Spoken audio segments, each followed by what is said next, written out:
네, 오늘 야외에서 우리가 같이 처음이죠. 우리 교회 생긴 이후로 이렇게 야외에서 예배드리는 건 처음입니다. 날씨가 좋았으면 더 좋았겠지만 그래도 감사한 마음으로 이렇게 밖에서 새로운 기분으로 예배드릴 수 있고 교제할 수 있게 되어서 참 감사합니다. 오늘 사실 6월 8일 주일이 내일까지 우리 쉬지만 원래는 성령 강림 주일입니다. 성령 강림 주일은 예수님 부활한 이후로 오순절 50일이 지난 다음에 이렇게 그 성령이 임하신 그 사건이 있었죠. 그날을 기리는 그런 날입니다. 그 제자들이 예수님이 십자가에 못 박히고 부활한 이후에 예수님을 담대하게 전하지 못하고 두려워서 떨고 있었습니다. 그래서 밖에 외출도 제대로 하지 못하고 골방에서 기도만 하고 있는 그런 상황이었는데요. 그때 성령께서 강하게 임하셔서 제자들을 바꿔주셨죠. 그래서 복음이 지금까지 이렇게 전파될 수 있었습니다. 비록 육신으로 주님께서 함께 하고 계시진 않지만 예수님께서 우리와 함께 하신다 약속을 해주셨을 때 성령을 우리에게 보내주시겠다고 말씀하셨습니다. 이 성령은 주님께서 우리에게 주시는 마음, 하나님의 뜻을 이해할 수 있는 어떤 지성, 그리고 하나님의 뜻대로 살고자 하는 어떤 의지, 이런 것들을 다 포함하는 말입니다. 우리의 신앙을 붙들어 줄 수 있는 힘이고 우리가 복음대로 살아갈 수 있도록 잡아줄 수 있는 용기와 또 우리가 하나님의 뜻대로 살아가고자 하는 그 의지를 주시는 원천입니다. 그리고 우리 각자가 모여서 이렇게 교회라는 공동체를 이뤘는데요. 이 교회라는 공동체를 통해서 이 교회 안에서 성령 안에서 한 마음과 한 뜻을 이뤄서 주님 앞으로 살아갈 수 있도록 하시는 힘과 능력을 주시기도 하십니다. 사도신경을 우리가 같이 고백하다 보면 그 사도신경에 우리가 성도의 교제를 믿습니다라고 그렇게 고백을 하게 되죠. 성도의 교제는 거룩한 무리가, 주님을 믿는 거룩한 무리가 서로 모여서 서로 교류하는, 커뮤니케이션 하는 것을 얘기합니다. 우리가 서로 마음을 나누고 또 영혼을 나누고 하나님 안에서 믿음을 나누는 그런 행위가 바로 성령께서 우리에게 주시는 힘과 능력으로 말미암아 가능합니다. 오늘 이 시간 특별히 우리가 야외에서 이렇게 교제의 시간을 갖게 됐는데요. 성령 하나님께서 우리 모두에게 함께 하시고 함께 하셔서 우리 마음을 조금 더 가볍게 또 즐겁게 해주시기를 바라고, 또 우리 각자가 가지고 있는 여러 가지 걱정과 염려 이런 부분들도 조금은 덜 수 있는 시간이 되기를 바랍니다. 에베소서 4장 3절에서 6절 말씀은 에베소 교회를 향해서 주님께서 주신 말씀인데 이 교회를 향해서 어떤 교회가 되어야 하는가, 그 말씀을 이 에베소서를 통해서 말씀을 합니다. 교회라고 하는 곳은 서로 각자 다른 성격을 가지고 있고 서로 각자 다른 환경에서 자란 사람들이 모여서 예수 그리스도라고 하는 한 분을 찬양하고 고백하는 그런 신앙 고백의 장소입니다. 우리가 신앙이 하나라고 해서 그 사람이 가지고 있는 기질이라든지 배경이라든지 성격이라든지 어떤 지향점이라든지 이런 게 다 동일하지 않습니다. 저마다 다 하나님을 만난 그 사건도 다 다르고 또 하나님께로부터 받는 감동도 전부 다릅니다. 어떤 사람은 은혜의 지점이 다르다고 할 수도 있는데요. 어떤 사람은 기도를 깊이 하는 가운데 하나님의 임재를 느끼는 그런 사람들도 있고, 또 어떤 사람은 찬양을 통해서 그 찬양의 멜로디와 찬양의 가사와 찬양이 주는 분위기를 통해서 하나님의 임재를 경험하기도 합니다. 또 어떤 사람은 말씀을 깊이 연구하면서 그 말씀 속에 담겨져 있는 의미를 탐구하다가 주님을 만나는 경우도 있고, 또 어떤 사람은 주님께서 우리에게 보내주신 형제와 자매를 믿음으로 잘 섬기고 봉사하는 가운데 그리스도의 사랑을 경험하기도 합니다.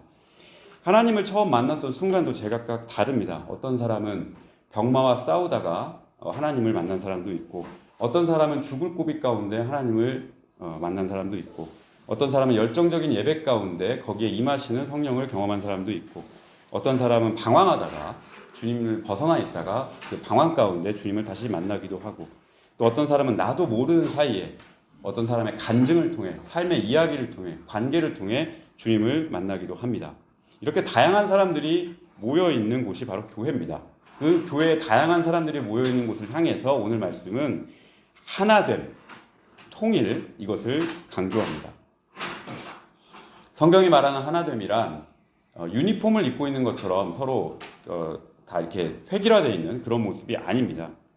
각자의 어떤 그런 삶의 방향, 주님을 만났던 그 신앙의 경험들은 다 살아있되 이것을 하나로 조화롭게 연결하고 조화를 이루라 라고 하는 말씀입니다. 하나됨의 반대말이 무엇일까요? 하나됨의 반대말은 분열입니다. 성경은 그래서 언제나 교회 안에서 분열되지 말라, 너희들이 서로 마음을 나누지 말라, 이 분열을 언제나 경계합니다. 사람의 마음을 갈라지고 나뉘게 만드는 그 영이 있습니다. 그것을 성경은 악한 영, 분열의 영이라고 그렇게 말씀합니다. 그게 바로 마귀이겠죠. 서로를 불신하게 만드는 영, 서로를 의심하게 만들고 또 나아가서는 서로를 미워하게 만드는 죽음의 영이 바로 악한 영입니다. 교회 안에 또 우리 성도들의 생활 안에 이러한 악한 영의 위험과 미혹이 언제나 자리 잡고 있습니다. 우리를 그것을 걸려 넘어뜨리려 하죠. 그리고 걸려 넘어진 사람들을 보면서 우리가 박수를 치고 즐거워하기도 합니다. 이것이 우리가 경계해야 될 그런 잘못된 부분입니다. 그런데 이와 반대로 우리를 분열하지 않고 우리를 하나로 엮어주는 힘이 있습니다. 그 힘이 바로 성령입니다. 성령이란 하나님의 마음이고 하나님의 뜻이고 또 하나님의 생각을 우리 심령에 심어주는 힘입니다. 그래서 우리가 어떤 상황이나 형편에 처해 있을 때에도 하나님의 그 마음과 영으로 충만한 사람, 하나님의 마음으로 살아가려고 하는 사람, 하나님의 뜻을 보려고 하는 사람, 하나님의 생각을 품은 그런 사람은 하나님께서 만약에 살아계신다면, 하나님께서 만약에 이 상황이시라면 나에게 어떻게 이 상황을 말씀하실까? 이 상황을 어떻게 보고 계실까? 이것을 먼저 묻습니다. 그리고 행동합니다. 하나님의 마음을 담은 사람은 그 마음 속에 미움이라든지 원망이라든지 이런 감정을 오래 담아두지 않습니다. 그리고 그 마음속에 불평과 반항으로 하나님께 나서는 시간으로 보내지도 않습니다. 하나님의 영으로 충만한 사람은 거짓을 즐겨하지 않고 탐심의 노예가 되지도 않고 이간질하고 험담하는 영혼으로 자기의 좋은 영혼을 훼손하지도 않습니다. 왜냐하면 하나님의 영인 성령은 죽음의 영이 아니라 생명의 영이요 살림의 영이기 때문입니다. 교회는 이러한 성령이 충만한 곳이 되어야 한다고 오늘 성경은 말씀합니다. 우리 교회가 바라기는 이러한 성령 충만한 모든 사람들의 모임이 될 수 있기를 저는 늘 기도하고 간구합니다. 비록 우리가 육신의 연약함은 좀 있습니다만 그러나 그 육신의 연약함을 주님께 맡기고 주님의 돌보심으로 그리고 주님의 채우심을 언제나 바라보면서 서로를 위하고 일깨우고 중보하면서 복된 이 공동체를 이뤄갈 수 있기를 간절히 바랍니다. 오늘 3절 말씀을 보게 되면 성령의 하나 되게 하심을 힘써 지키라라고 그렇게 말씀하셨습니다. 여기서 말하는 힘써 지키라는 노력하라는 뜻입니다. 노력을 하되 맹목적으로 노력하지 말고 어떤 뚜렷한 목적을 가지고서 그 목적을 이루기 위해서 노력하라라고 하는 말씀입니다. 그 목적이 무엇이겠습니까? 예수 안에서 마음을 하나로 묶고 예수 안에서 서로 한 영혼이 되도록 그렇게 목적을 갖고 최선을 다해라 라고 그렇게 말씀하는 겁니다. 이 노력이 여러분 흐트러지지 않았으면 좋겠습니다. 그리고 분리되지 않았으면 좋겠습니다. 이것이 딱 단단하게 엮인 끈이 되어서 우리 교회 공동체를 묶어주고 단단하게 엮어주기를 소망합니다. 그리고 그 끈이 무엇이냐라고 오늘 성경은 말하는데 그 끈이 바로 평안에 매는 줄이라고 말씀합니다. 이 평안에 매는 줄, 다른 말로 하면 화평이고 평화입니다. 평평하게 서로 화합하는 힘, 바로 그것이 평화가 주는 힘이죠. 오늘 4절 말씀 이하에는 또 하나된 이 통일의 말씀을 계속 강조를 하는데 그 중에 몇 가지를 여러분께 강조하고 말씀을 맺고자 합니다. 첫 번째로 하나가 되는 통일을 하는 가장 중요한 것은 몸이 하나라고 그렇게 말씀합니다. 4절 말씀을 보게 되면 몸이 하나요 라고 그렇게 이야기를 하는데요. 몸이 하나라는 것은 우리가 무슨 몸을 이렇게 섞어서 서로 이렇게 유전자가 이렇게 합쳐지고 이런 얘기가 아니고 그리스도의 한 몸, 이 그리스도의 한 몸을 우리가 유지하고 지켜가라는 뜻입니다. 우리 가지고 있는 서로의 각자의 지체라고 그렇게 말씀을 하는데 가지고 있는 달란트가 다르고 재능이 다르고 은사가 다른 모든 사람들이 모여서 서로 조화를 이루고 협력해서 그리스도의 한 몸을 이루라라고 그렇게 말씀합니다. 고린도전서에 보게 되면 사도 바울이 교회를 향해서 그렇게 말씀을 합니다. 역할이 다를 뿐입니다. 손의 역할을 하는 사람이 있고 발의 역할을 하는 사람이 있고 또 눈의 역할을 하는 사람이 있고 그런 역할이 서로 다른 겁니다. 그 역할이 서로 다른 사람들끼리 모여서 서로 돕고 협력하고 붙들어주고 사랑의 말을 전달해주고 용납해주고 그러면서 그리스도의 아름다운 한 몸을 이루어가는 겁니다. 이것이 성경에서 늘 얘기하는 너희가 서로 용납하고 서로 사랑하고 서로 그리스도 안에서 하나 되고 서로의 짐을 짊어져라 라고 하는 그 말씀의 뜻입니다. 두 번째로 생각해 볼 하나됨은 소망에 대한 하나됨입니다. 4절에 또 보면 몸이 하나요 성령도 한 분이시니 이와 같이 너희가 부르심의 한 소망 안에서 부르심을 받았느니라 라고 말씀합니다. 예수님 안에서 성도들이 바라봐야 할 곳은 소망입니다. 소망은 미래의 나를 통해서 이루어질 그 하나님의 뜻을 기다리는 시간을 말합니다. 막연하게 이렇게 잘 될 거야 라고 희망하는 것이 아니고 하나님께서 반드시 이 일을 하신다라고 하는 믿음을 가지고 바라보는 일이 바로 소망입니다. 그리고 그 소망의 반대말은 낭만과 절망입니다. 하루에도 몇 번씩 마음이 여러분들 무너져 본 그런 경험들을 해보셨을 겁니다. 또 같은 마음, 같은 자리에 있다 하더라도 마음이 두 갈래, 세 갈래로 갈라져서 이럴까 저럴까 온갖 부정적인 생각에 사로잡혀 본 경험도 있을 겁니다. 이게 소망이 없는 상태입니다. 낭망하는 상태고 절망하는 상태고 포기하는 상태이지요. 그렇게 몇 갈래로 갈라진 심령에 하나님의 능력이 필요합니다. 하나님의 능력대로 살 수 있도록 그렇게 기도하고 그 기도 가운데 힘을 얻을 수 있기를 바랍니다.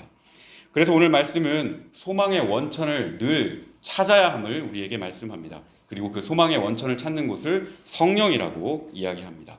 우리의 힘과 우리의 능력으로 하는 것이 아니라 거룩하신 하나님의 능력으로 말미암아 그 힘을 얻는 겁니다.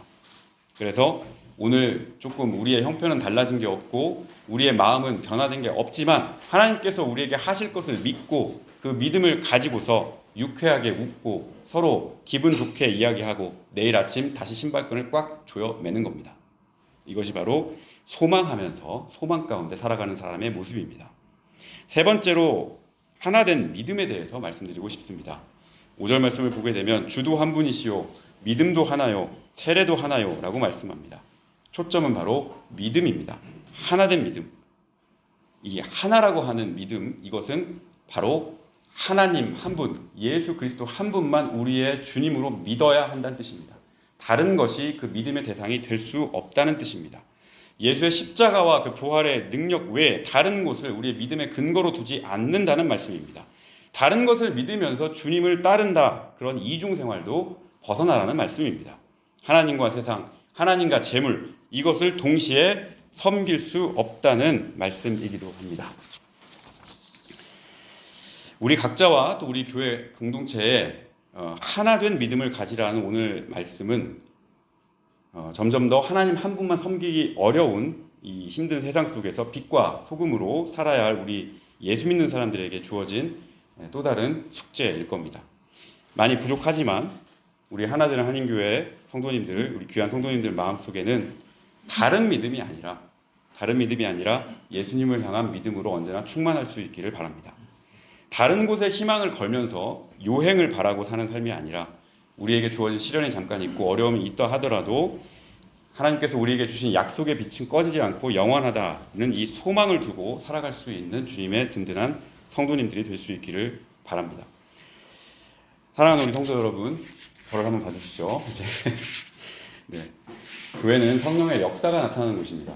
그리고 나타나는 곳이어야 합니다. 그 목표를 향해서 우리가 노력할 수 있기를 바랍니다. 그리고 서로의 마음을 용납하고 그리고 조금이라도 서로를 붙들어줄 수 있는, 지금도 물론 잘하고 계시지만 더욱더 그 길에 매진할 수 있기를 바랍니다. 서로를 격려하는 말을 많이 해주시고요. 서로를 사랑하는 말을 많이 해주시고 또 내가 먼저 상대보다 더 많이 섬길 수 있는 마음, 적극적으로 내가 더 섬기겠다는 그런 마음으로 사시기를 바랍니다.